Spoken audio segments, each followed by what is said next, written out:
Hi, welcome to your vibration classes. और आज हम अपनी नई क्लास में हाजिर हैं एमसीक्यू के साथ। जो हमने चैप्टर पढ़ा था घर की सफाई, लेसन 3 था आपका, उसी का आज हम लोग घर की एमसीक्यू देखेंगे। बहुत ज़्यादा क्वेश्चन नहीं है और जो भी क्वेश्चन है बहुत इजी हैं, तो एक दो क्वेश्चन में भी आपका इससे एग्जाम में फंस सकता है। तो आइए हम इसको शुरू करते हैं। जैसे सबसे पहला इसमें क्वेश्चन है कि कूड़ा करकट नष्ट करने के उपाय क्या हैं। तो हमने कूड़ा करकट नष्ट करने के उपाय देखे थे और हमने उसमें कई सारी क्या देखी थी, विधियाँ देखी थी। जैसे हम जलाकर कूड़े को नष्ट कर दे रहे थे, गड्ढे में दबा के नष्ट कर दे रहे थे, खाद बना ले रहे थे। तो ये सारी चीज़ें हम क्या कर रहे थे, देख रहे। तो पहला क्या है, जलाकर, खाद बनाकर, छाट कर उसका प्रयोग करके, इनमें से सभी। तो इसका आंसर क्या होगा, इनमें से सभी। इन तीनों माध्यम से हम क्या कर सकते हैं, इन तीनों माध्यम से हम खाद जो है, जो हमारा कूड़ा है उसको क्या कर सकते हैं, उसका जो है नष्ट कर सकते हैं तीनों माध्यम से। फिर सफाई का आधुनिक उपकरण क्या है। हम लोगों ने सफाई के उपकरण भी देखे। सफाई के उपकरण जैसे आपके वैक्यूम क्लीनर आते हैं और कई सारे आपके मार्केट में आजकल जो है साफ सफाई के यंत्र आ गए हैं, जिससे व्यक्ति के समय की बचत होती है, श्रम की बचत होती है और ही साथ साथ धन की भी क्या होती है, बचत होती है। तो सफाई के आधुनिक उपकरण में वैक्यूम क्लीनर हो गया, गीजर हो गया। गीजर हम जानते हैं, गीजर हम किसके लिए इस्तेमाल करते हैं, पानी को गर्म करने के लिए इस्तेमाल करते हैं। ओवन हो गया, ओवन आपको आजकल आप देखते हैं कि आपको जो है वो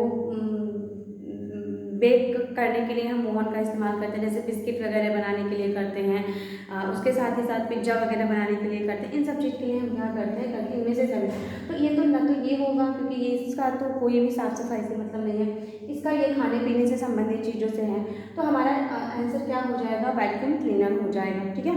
नेक्स्ट हमारा है चांदी के बर्तनों की सफाई करने के लिए हम किसका इस्तेमाल करते हैं। आपको याद होगा तो मैंने आपको बताया था कि चांदी के बर्तन का एग्जाम्पल मैंने आपको दिया था कि पायल जब आपके घर में आपकी मम्मी लोग का गंदा हो जाता होगा तो वो क्या करती हैं, वो पानी गर्म करती हैं, उसमें सर्फ को डालती हैं, जो अभी आपके घर डिटर्जेंट पाउडर होता है, और उसी से वो क्या करती हैं, साफ करती हैं। तो स्वाभाविक सी बात है, अगर इसमें ऑप्शन होगा तो वही होगा, चूने के पानी के द्वारा, मिट्टी के तेल का प्रयोग करके, सर्फ का प्रयोग करके, पेट्रोल का प्रयोग करके। तो ये तीनों तो नहीं है, आंसर क्या होगा, हम सर्फ का प्रयोग करके क्या करते हैं, आपके जो चांदी के बर्तन होते हैं, चांदी की वस्तुएं होती हैं, उनको क्या करते हैं, हम साफ करते हैं। नेक्स्ट हमारा है कि कूड़े कचरे के निष्कासन का सर्वोत्तम साधन क्या है। तो देखिए, इसमें हम लोगों ने कई चीज़ें पढ़ी थी। जैसे कूड़े को जला देना, उसके बाद में कूड़े को बहा देना, गड्ढों में डालकर पाट देना शुष्क विधि द्वारा।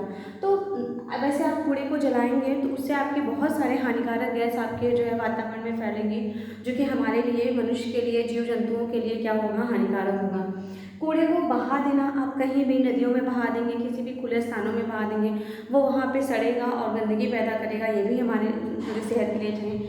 गड्ढों को में डालकर पाट दें। देखिए, गड्ढे में डालकर, यही आंसर है, गड्ढे में डालकर अगर आप उसे पाट दे रहे हैं तो एक तो इसके दो काम हो जाते हैं। एक तो खाद आपका बन सकता है, जिसका प्रयोग आप, अगर आप ऑर्गेनिक खेती करें या फिर आप अपने घरों में फलों और सब्जियों को उगा रहे हैं तो उसमें आप इसका क्या कर सकते हैं, उपयोग कर सकते हैं। और अगर ये बड़े स्तर पे है तो आप खेतों में भी इसका क्या कर सकते हैं, उपयोग कर सकते हैं। नेक्स्ट हमारा क्वेश्चन है, तांबे की वस्तुओं को साफ करना चाहिए। तो जो तांबे की वस्तुएं होती हैं, सिरका या नींबू से, नमक व सोडा से, साबुन तथा पानी से, चूने के द्वारा। तो तांबे की वस्तुओं को हम किससे साफ करते हैं, हम चूने के द्वारा क्या करते हैं, जो है इसके तांबे की वस्तुओं को क्या करते हैं, साफ करते हैं। स्टील के बर्तन को कैसे साफ करते हैं, तो आपके घर में स्टील के बर्तन यूज होते होंगे, तो इसका राख से, सूखे चूने से, सोडे के घोल से, विम से। तो आजकल आप देखते हैं मार्केट में कई सारे आपके बर्तन धुलने के साबुन आ गए हैं, जैसे विम आ गया है, आप पतंजलि का जो है प्रोडक्ट आ गए हैं। तो कई सारी कंपनियां इसका निकाल रही हैं, तो इन्हीं सब का प्रयोग कर क्या करते हैं, हम करते हैं। नेक्स्ट है, पीतल के फूलदान की सफाई की जाती है ब्रासों से, चूना से, रेत से, साबुन से। तो ब्रासों से हम क्या करते हैं, पीतल के फूलदान की क्या करते हैं, सफाई करते हैं। टीन की वस्तुओं को साफ कर टीन की वस्तुओं को साफ किया जाता है साबुन व पानी से, सिरका से, गर्म पानी से, नींबू पानी से। तो साबुन व पानी से भी हम क्या कर सकते हैं, जो टीन की वस्तुएं होती हैं उनको क्या कर सकते हैं, हम साफ कर सकते हैं। नेक्स्ट हमारा है, नाली की सफाई प्रतिदिन करनी चाहिए। नाली की सफाई देखिए, फिनाइल के द्वारा, चूने के द्वारा, विम के द्वारा। अभी हमने विम को देखा, विम हम क्या कर रहे थे, स्टील के जो बर्तन थे उनको धोने के लिए इस्तेमाल कर रहे थे। ब्रासों का प्रयोग हम क्यों कर रहे थे, ब्रासों का प्रयोग हम कर रहे थे जो आपके पीतल के फूलदान थे उनको साफ करने के लिए कर रहे थे। चूने का प्रयोग आप किस चूने का प्रयोग तो हम करते नहीं है नाली साफ। फिनाइल क्या किया जाता है, फिनाइल आपके नाली को साफ करने के लिए हम इसका क्या करते हैं, प्रयोग करते हैं। आंसर आप क्या हो जाएगा, आंसर आपका एक हो जाएगा। मक्खियों को भगाने के लिए स्टिक्स का प्रयोग किया जाता है, तो फिनाइल था, इत्र का, बेगोन का, ये सभी का। तो फिनाइल तो हम नहीं करते, भी हमने देखा नाली साफ करने के लिए हम करते हैं। परफ्यूम हम जो है अपने जो है सुविधा के लिए इस्तेमाल करते हैं, जिसको सूट करता है वो करता है, जिसको नहीं करता वो नहीं करता। बेगोन, बेगोन क्या होता है बेटा, बेगोन जैसे आपने काला हिट देखा हुआ है, आप लोग काला हिट लाते हैं वो सब मक्खियों को भगाने के लिए, सेम ऐसे ये भी आता है। एक डिब्बे में एक जो है इसका डिब्बा रहता है, डिब्बा क्या मतलब वही स्प्रे की तरह रहता है, और आप इसको लाके अपने घरों में जहाँ भी मच्छर हो वहाँ पे क्या करते हैं इसका प्रयोग। हाँ, एक चीज़ का ध्यान रखा करिए, इसका प्रयोग करते वक्त बहुत ही सावधानी किया करिए, क्योंकि ये बहुत ज़्यादा इसके जो केमिकल होते हैं उसका जो स्मेल होता है वो क्या होता है, बहुत ज़्यादा हार्ड होता है। तो आप अपने घर में अगर बच्चे हैं तो उनको दूर करके या फिर उनको बाहर भेज के तभी आप इनका क्या करें, बड़ी सावधानी से आप इसका क्या करें किया करिए, इस्तेमाल किया करिए। कूड़ेदान को में किस प्रकार का कूड़ा डालना चाहिए, तो देखिए कूड़ेदान में किस प्रकार का कूड़ा डालना चाहिए, गीला कूड़ा, सूखा कूड़ा, सूखा और गीला, ये सभी। तो देखिए कूड़ेदान आपका दो प्रकार का होता है। आपने मार्केट में देखा होगा कि जब दो डिब्बे रखे रहते हैं, एक हरा रहता है और एक क्या रहता है आपका ब्लू रहता है, एक क्या रहता है, एक आपका ग्रीन रहता है और एक क्या रहता है, एक ब्लू रहता है।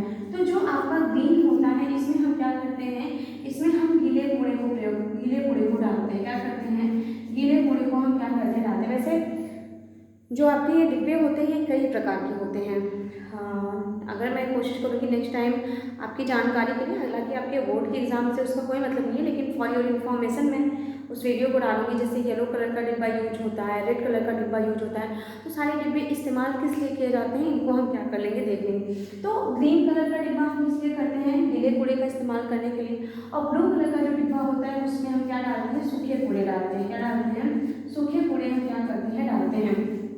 तो अगर आपका जिस प्रकार का कूड़ादान होगा तो कूड़ेदान में हम दोनों प्रकार के जो है कूड़े डालने का जो है डालने के लिए हम उसका उपयोग करते हैं, चाहे वो सूखा हो या गीला हो। ठीक है, सूखा हो या गीला हो, दोनों प्रकार के कूड़े को डालने का हम क्या करते हैं, काम करते हैं। देखिए दोनों को अगर आप एक साथ डाल देते हैं तो कभी कभी जैसे आपने देखा होगा कि कई सारे सामान ऐसे होते हैं, जैसे बॉटल वगैरह होता है और कोई चीज़ें होती है तो उसका रिसाइकल होता है, फिर से उसको हम रीयूज कर सकते हैं। लेकिन आप दोनों को मिक्स कर देंगे तो फिर क्या होगा, वो चीज़ें खराब हो जाती हैं। इसलिए अलग अलग क्या करना चाहिए, अलग अलग डिब्बे में। इसलिए आपकी सुविधा, आपने देखा होगा हॉस्पिटल में आप जाइए, रेलवे स्टेशनों पे जाइए, ऐसे सामुदायिक स्थानों पे जब आप जाते हैं तो वहाँ पे आपको ये दोनों डिब्बे क्या होते हैं, मिलते हैं। तो ये आपका जो है चैप्टर था, इसके बहुत ही जो है जितने आपके 10-11 क्वेश्चन थे आपने सॉल्व कर लिए। नेक्स्ट चैप्टर के साथ हम मिलते हैं नेक्स्ट वीडियो में, तब तक पढ़ते रहिए बेटा, आपके पास बिल्कुल भी समय नहीं है। आपके कुछ ये महीने फेस्टिवल में चले जाएंगे, उसके बाद आपके एग्ज़ाम है, तो होप आप अच्छे से अपना प्रिपरेशन करेंगे, और जो भी हेल्प मुझसे होगी आप लोग मुझे बताइएगा, मैं करने के लिए तैयार हूँ। तो मिलते हैं नेक्स्ट वीडियो में। Thank you so much.